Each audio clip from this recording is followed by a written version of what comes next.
How did British punk influence art? Have you ever wondered how a music movement could change the way we see art?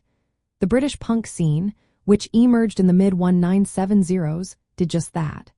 It introduced a raw and rebellious aesthetic that challenged traditional artistic norms. This movement was not just about music. It was a cultural phenomenon that blurred the lines between sound and visual expression. British punk art embraced a do-it-yourself ethic. Artists used inexpensive materials and collage techniques to create chaotic visuals that reflected the energy of the punk movement. This approach rejected polished and commercial art, favoring authenticity and immediacy. The art was often politically charged, reflecting the social issues of the time. Punk bands like the Sex Pistols, The Clash, and Buzzcocks inspired a visual language that included graphic design, fashion, and street art. Jamie Reid's artwork for the Sex Pistols is a perfect example.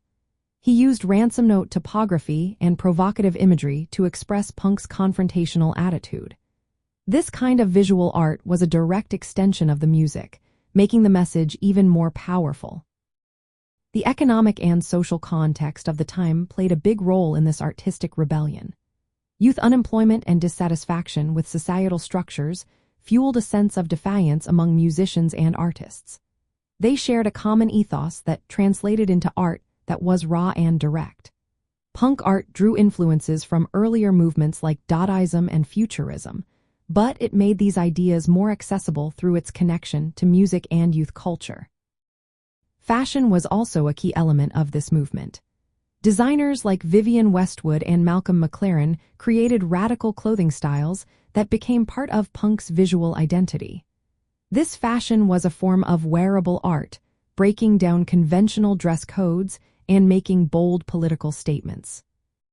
In practical terms, British punk encouraged musicians and artists to take control of their creative output.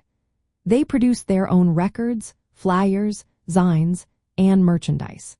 This decentralized approach made artistic production more accessible, inspiring future generations to merge music with visual and cultural activism. Overall, British punk's influence on art was about breaking down barriers between different disciplines. It promoted a raw and urgent aesthetic, embedding a spirit of resistance and independence that continues to shape both music and visual culture today. The legacy of this movement is still felt, as artists continue to draw inspiration from its rebellious roots.